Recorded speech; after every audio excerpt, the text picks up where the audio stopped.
কাঁদছিস কেন? ভালো মা, ভালো মা, আমার বাবা সুস্থ হয়ে যাবে তো? হ্যাঁ নিশ্চয়ই, হতেই হবে।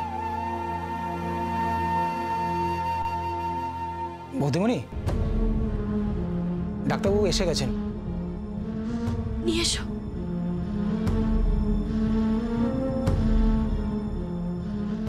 আসুন আসুন ডাক্তারবাবু।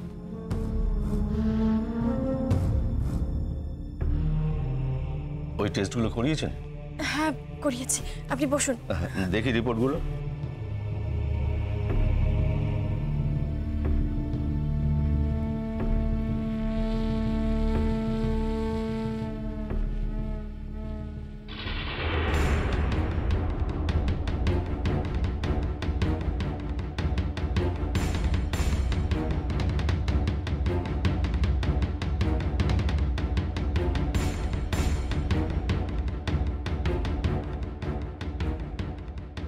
ডাক্তারবাবু কি বুঝছেন?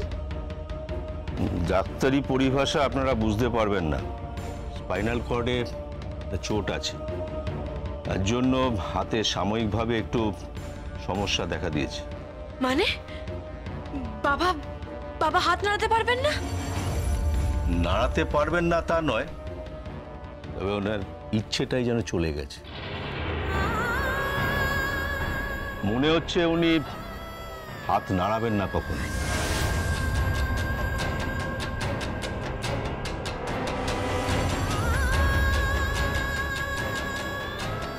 সে কি? ফিজিওথেরাপি করতে হবে।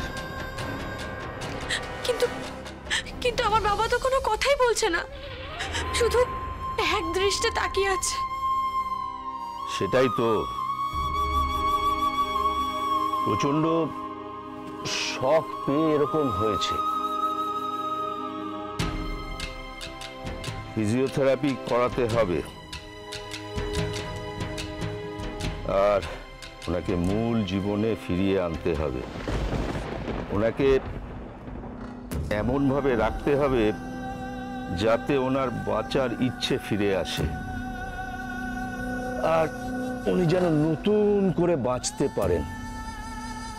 আদারওয়াইজ এই পেশেন্ট ঠিক করতে অনেক সময় লাগবে।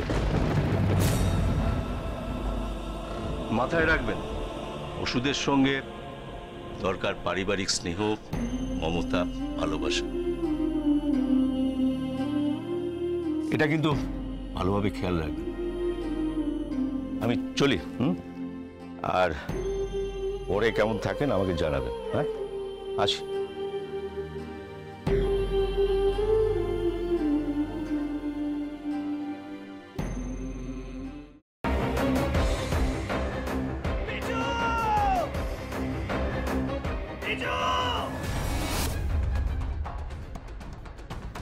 কি করে করতে পারলে তুই? ও তোর বৌদি হয়, তুই আমার ভাই হোস।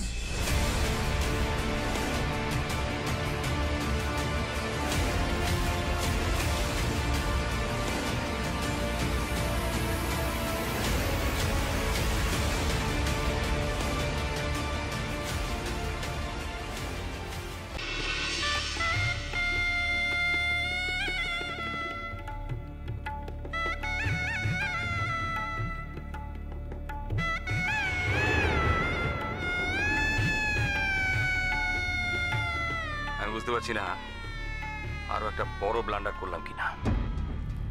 কি বড় মামু? আমি ওদের 20 লাখ টাকা দিয়ে দিয়েছি। সে কি কথা? কেন? তোমার কিন্তু কথা ছিল এই কথাটা 5 কান না করার। যাই বাবা, তাড়াতাড়ি বজরংবলীর পূজাটা দিয়েছি। আমি লাড্ডু না দিলে তো বজরংবলীর ব্রেকফাস্টই খাওয়া হবে না। আরে বাবা, এবার তো কোল থেকে নামাও। ও হ্যাঁ হ্যাঁ, আর যা বললাম মনে রেখো।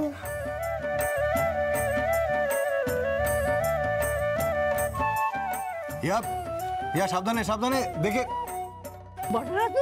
আমরা চেষ্টা করছি যাতে ওকে যত তাড়াতাড়ি সম্ভব। জোর দিয়ে বলতে পারেন কি ওকে জীবিত অবস্থায় পাওয়া যাবে? না